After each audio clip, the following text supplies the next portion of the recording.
They say, but what happens is when we call everything anti-Semites, then we allow the so-called real anti-Semites, the hateful people that have a problem with Jews for being Jews. Their critique goes above and beyond a narrow critique of Israeli policy, but it's a critique of the Israeli state itself, or Jews in themselves, or Judaism by itself. They say that must continue to be censored. That must be isolated. A distinction must be created. That is real anti-Semitism. The other stuff is not. Real anti-Semitism must continue to be gatekept, censored, canceled, attacked. That's the job of the ADL, and it's legitimate. They say, but the rest of it, we have to cultivate a free speech environment where people can accept a narrow criticism of Israel without being attacked. And they say that we must do this to avoid ceding control over the narrative to the real anti-Semites. Because if we call everybody anti-Semitic, and if nobody's talking about Israel other than the real anti-Semites, then everyone's going to flock to them and believe what they say. Now, this is a really nefarious idea because this is coming from literally the Israeli government. They're telling Jewish people in the world, look, if somebody wants to criticize a policy of Israel, that's fine. But if someone objects to Israel by itself, you must lie, cheat, and steal. Every trick, every dirty tactic, you must use it to undermine your opponent. And that's sort of what all these guys are saying. It almost sounds like a classic example of a limited hangout. In other words, everyone realizes the jig is up with Israel. Everybody realizes something is going on. We have to give them some of the truth. We have to let them blow off some steam. We have to let out a pressure release valve. Yes, you can criticize Gaza. Yes, you can criticize Netanyahu. Yes, you can criticize some things because it's inevitable they're going to talk about Israel eventually. But we have to let them talk about those things and let them do it without attacking them so that they don't go all the way, so that they don't follow it through to its logical conclusions. Now, here's my position from the horse's mouth. Andrew Schulz, Tucker Carlson, Joel Pollack, Candace Owens, Dave Smith. Here's my position. For everybody that has so much to say about me without actually saying anything to me, without actually talking to me, for these people that talk about their nuanced position, which is so sophisticated and not anti-Semitic, but mine is so anti-Semitic and so dumb and obtuse, here's my position from the horse's mouth, okay? You want to talk about the Israeli government? You want to talk about what they're doing in Gaza? You want to talk about Jeffrey Epstein? Let's just use Jeffrey Epstein as an example. Who right now is defending Jeffrey Epstein? Ben Shapiro, Adam Sosnick, Dave Portnoy. What do they all have in common?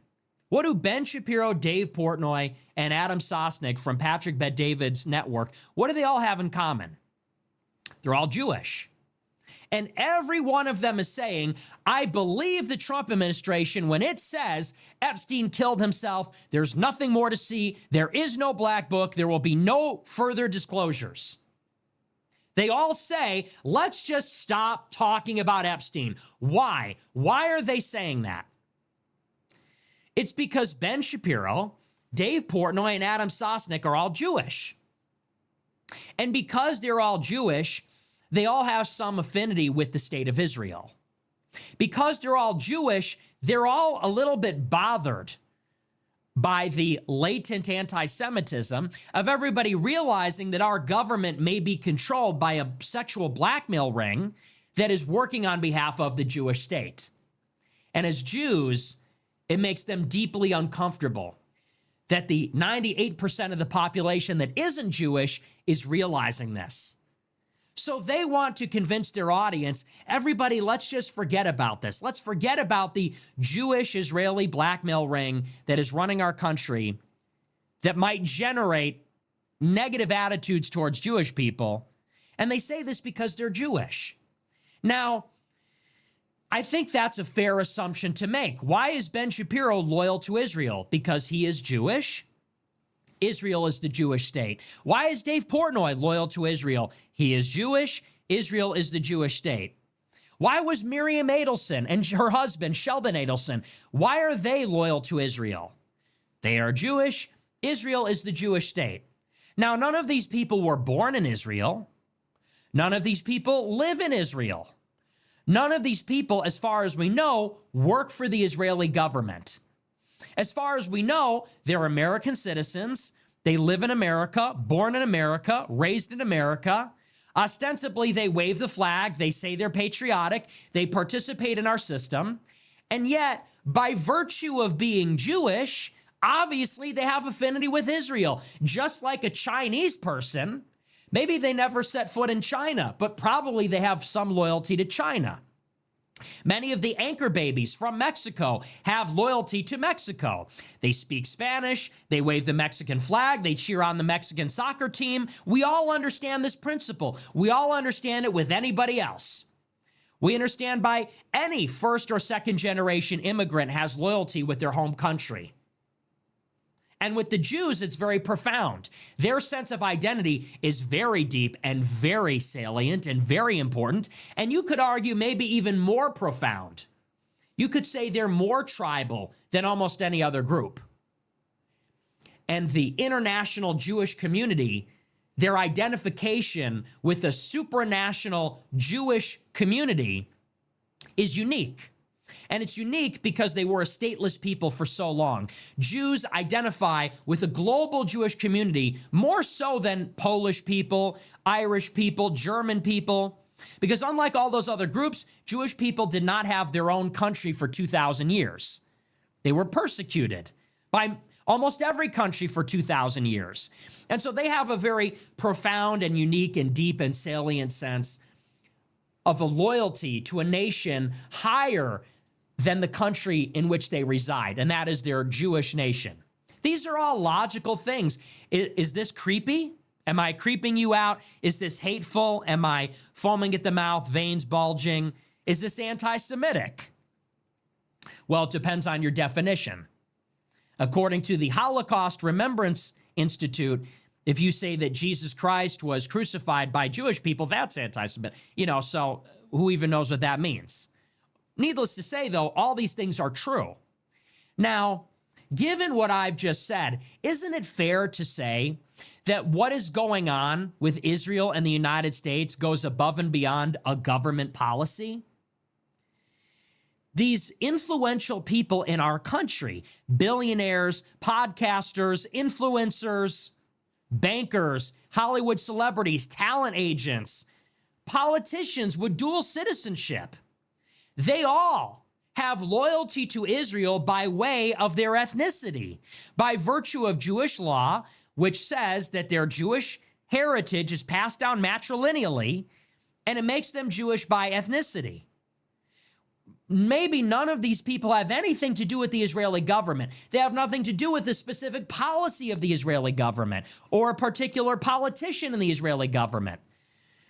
But they're influencing the U.S. government on behalf of Israel by virtue of what they are, which is Jewish. All of this is true, and this is a big problem.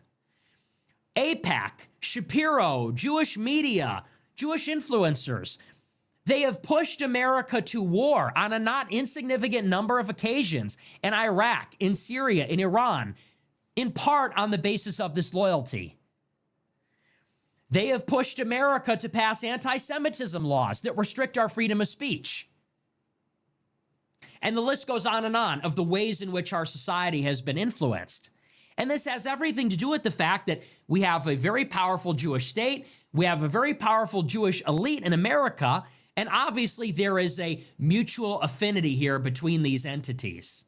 It's called organized Jewry. Jewry, which is the population of Jews, is global. They are organized, they're international, and they work together. And they have a deep tribal loyalty to each other. This is a problem if you're America first, because of course, real Americans don't have this tribal loyalty. America's not an international nation, it's a nation. I was born here. I have no allegiance to some other country. I want what's best for this one, first and foremost and exclusively. But that's not true of many Jews. Many Jews can never be America first because they always have a primary or a secondary, but they always have two competing loyalties. And one of them tugs very strongly on their heartstrings. And it colors their perception of things like Epstein or the war in Gaza or the bombing of Iran or the war in Iraq or many other issues. Now, everything I just said would run afoul of what Andrew Schulz, Tucker Carlson, Joel Pollak, Candace Owens, and Dave Smith have said is beyond the scope of a legitimate conversation. They all say that this is attacking someone based on their group rather than treating them as an individual. And they say that constitutes anti-Semitism. And they say that is hateful and creepy. And that should be isolated and censored by the ADL because that is anti-Semitic. But everything I just said is true. And not only is it true, but it actually gets to the center of the problem, which is not that Bibi Netanyahu, as a particular discrete politician, has pursued a particular policy in this time. This is actually a problem. This is actually an issue that goes back thousands of years. And it has spanned many conflicts and many issues and many nations over many centuries. This is the essence of the problem. The problem is not that Jeffrey Epstein and Bibi Netanyahu were a couple of bad apples who happened to be Jewish. They were a couple of real bad individuals. They were a couple of nasty guys that happen to be Jewish, like anyone else can happen to be anything else. No, they are part of something systemic.